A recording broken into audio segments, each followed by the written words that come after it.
عمر بن عبدالعزیز جس تخت پر بیٹھے اس پر سلیمان تھا، اس پر ولید تھا، اس پر عبد الملک تھا. ان تینوں نے اپنے من کو راضی کیا، عمر بن عبدالعزیز نے اپنے رب کو راضی کیا.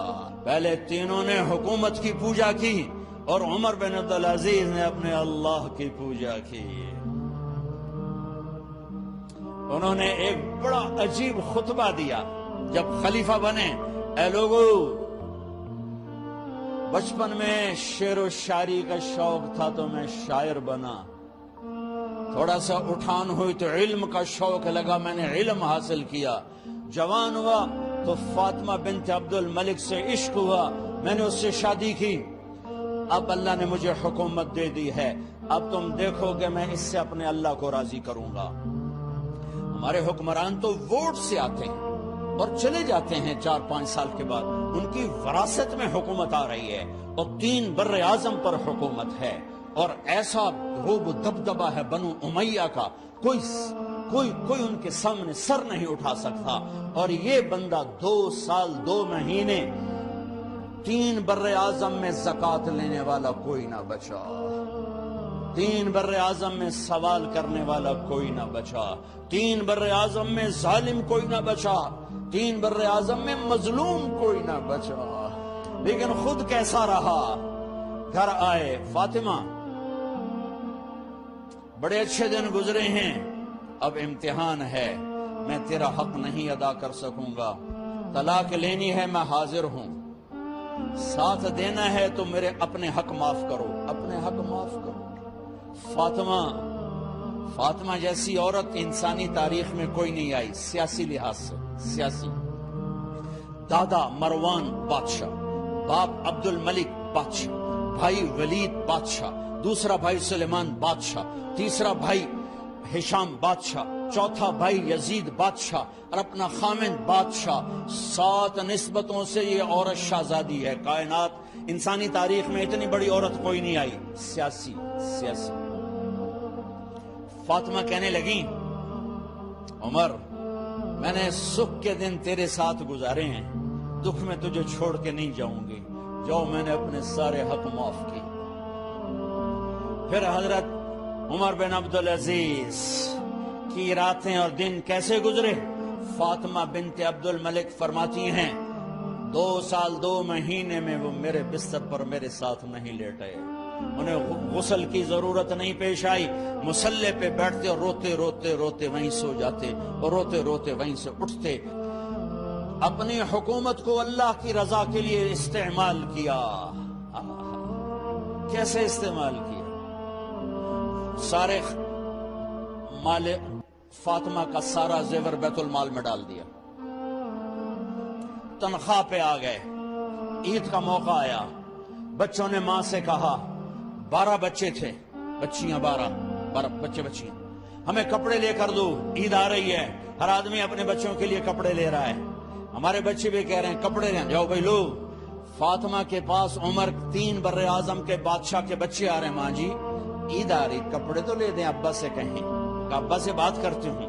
ابا تشریف لائے، خزانے لبالب بھرے ہوئے گندم کے ڈھیر کی طرح کہ امیر المومنین بچے کپڑے مانگ رہے ہیں. فاطمہ میرے پاس تو پیسے نہیں، میں کہاں سے کپڑے لے کر دوں، میرے پاس تو پیسے کوئی.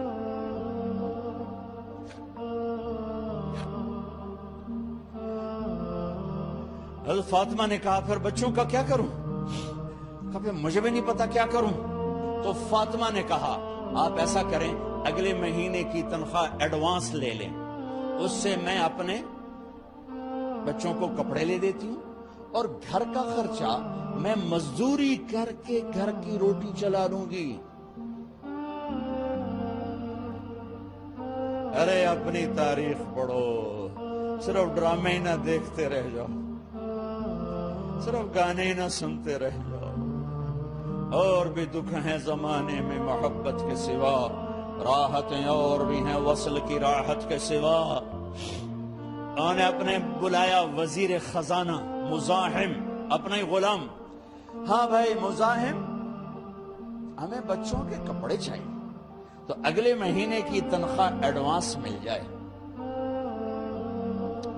وہ کہنے لگے امیر المومنین آپ مجھے لکھ کر دے دیں کہ آپ 1 مہینہ زندہ رہیں گے، میں آپ کو تنخواہ دے دیتا ہوں۔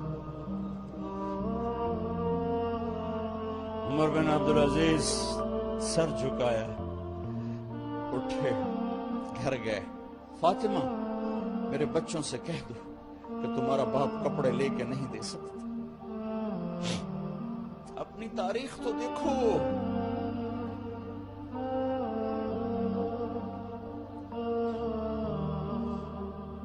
عید کا دن آ گیا، خلیفہ وقت عید کی نماز پڑھاتے تھے، نمازیں بھی خلیفہ وقت پڑھاتے تھے۔ بنو امیہ کا خاندان ملنے کے لیے آ رہا ہے، سارے سرداروں کے بیٹے، اعلیٰ پوشاک، اعلیٰ لباس، ملنے آ رہے ہیں۔ تھوڑی دیر بعد دیکھا تو بچے بھی ملنے آ رہے ہیں۔ امیر المومنین کی حیثیت سے بچے باپ کو ملنے آ رہے ہیں اور ان کے جسموں پر پرانا لباس ہے۔ حضرت عمر انہیں دیکھ کر ادھر اپنے سرداروں کے بچے دیکھے تو زرق برق پوشاکیں، اپنے بچوں کو دیکھا۔ ارے اس باپ سے پوچھو جو سب کچھ کر سکتا ہو اور پھر مٹھی بند کر دے کہ نہیں میں نے حرام کی طرف نہیں جانا۔ بچوں کو دیکھا تو آنکھیں ڈپ ڈپا گئیں، آنکھوں میں آنسو آ گئے۔ فرمایا میرے بچوں، آج تمہیں اپنے باپ سے گلہ تو ہوگا کہ آج ہمارے باپ نے کپڑے ہی نہ لے کے دیے۔ ان کے ایک بیٹے ہیں عبد الملک، ان سے بھی 4 ہاتھ آگے تھے، ان سے پہلے ہی فوت ہو گئے تھے۔ کہنے لگے ابا جان آپ کو مبارک ہو، آپ نے قومی خزانے میں بددیانتی نہیں کی ہے، آپ کو مبارک ہو۔ آج ہمارا سر بلند ہے، ہم شرمندہ نہیں ہے، انسانوں کو کپڑوں پہ نہیں تولا جاتا۔ آج کا میرا دیس کا مالدار اتنا فقیر ہو گیا ہے، اتنا چھوٹا ہو گیا ہے کہ وہ اپنا تعارف کروانے کے لیے 50 لاکھ کی گھڑی لیتا ہے، 6 لاکھ کا جوتا لیتا ہے۔ آج کی بیگم اتنی چھوٹی ہو گئی ہے کہ اپنے قد کو بڑا کرنے کے لیے وہ 10 لاکھ کا ہینڈ بیگ لیتی ہے کہ دیکھو میرا بیگ 10 لاکھ کا ہے۔ ارے میری بہن، تو 10 ٹکے کی بھی نہیں رہی اگر تو نے بیگ سے اپنے آپ کو بڑا بنایا۔ او میرے دوست، تو 2 ٹکے کا نہیں ہے اگر تو 10 لاکھ کے جوتے اور 50 لاکھ کی گاڑی سے، 50 لاکھ کی گھڑی سے اگر تو بڑا بننا چاہتا ہے۔ ارے اس دھوکے سے نکلو۔ برینڈڈ کہاں جا رہے ہو؟ جب تم اپنی ذات میں بے قیمت ہو تو رب ذوالجلال کی قسم، تمہاری گھڑیاں، تمہارے بیگ، تمہاری گاڑیاں، تمہارے بنگلے تمہاری عزت کو بڑھا نہیں سکتے۔ آج ہم خوشی سے بلند ہیں کہ ہمارے باپ نے بددیانتی نہیں کی۔ گھر میں تشریف لائے، کہنے لگے فاطمہ کچھ پیسے ہیں، میرا انگور کھانے کو جی چاہتا۔ بس فاطمہ رونے لگی۔ فرمایا امیر المومنین خزانہ تو بھرا پڑا ہے، 1 درم کا بھی تیرا حق نہیں ہے کہ تو 1 درم لے کے انگور خرید لے۔ تو تھوڑا پٹھے، فاطمہ میں جہنم نہیں برداشت کر سکتا۔ او میرے بھائیو، جو دن رات سود میں پھنس چکے ہو، جو دن رات جوے شراب میں پھنس چکے ہو، کیسے اللہ کے سامنے سرخرو ہو کر کھڑے ہو گئے؟ فاطمہ میں جہنم نہیں برداشت کر سکتا۔ نہیں